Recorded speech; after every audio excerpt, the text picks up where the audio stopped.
Hello everyone, আমি সঙ্গীতা's daily life ব্লগে সবাইকে অনেক অনেক স্বাগত জানাই। কেমন আছেন আপনারা সবাই? আশা করি ভালো আছেন, আর আমিও বেশ ভালো আছি। তো এখন মোটামুটি রাত 10:30 বাজে। এখন আমি ভিডিওটা শ্যুট করছি, তো রাতে ডিনার করছি, তো সেটাই আপনাদের সঙ্গে শেয়ার করছি। আজকে একটু মুভি দেখছি, দেখতে দেখতেই ভাবলাম এখানেই ডিনারটা সেরে নিই, আর খাওয়ার টেবিলে যাওয়ার দরকার নেই। তো রাতে ডিনারের জন্য একটা পিৎজা অর্ডার দিয়েছিল, ননভেজ সুপ্রিম, আর এখানে ছিল garlic bread, stuffing garlic bread. তো এটা ছিল, আর ডিপ ছিল, সঙ্গে কোল্ড ড্রিঙ্কস ছিল।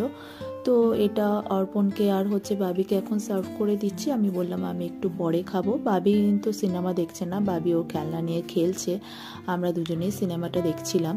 তো আমি সন্ধেবেলা একটু খাওয়া দাওয়া করেছিলাম, তো আমার অলরেডি পেটটা ভর্তি রয়েছে। তো আমি বললাম আমি এখন খাবো না, ওরা দুজন খেয়ে নিক, আমি একটু বাদে খাচ্ছি।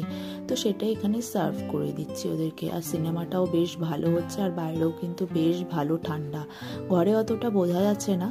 তো চলুন তাহলে এখানে গরম গরম সার্ভ করে দিই, আর এখানেই তাহলে ভিডিওটা শেষ করে দিই। ভিডিওটা ভালো লেগে থাকলে একটা লাইক করে দেবেন, পেজ থেকে দেখে থাকলে ফলো করে দেবেন, আর ইউটিউব থেকে দেখে থাকলে সাবস্ক্রাইব করে দেবেন। আর পরে আবার দেখা হচ্ছে একটা নতুন ভিডিওর সঙ্গে। সবাই ভালো থাকবেন, সুস্থ থাকবেন, টাটা, শুভরাত্রি।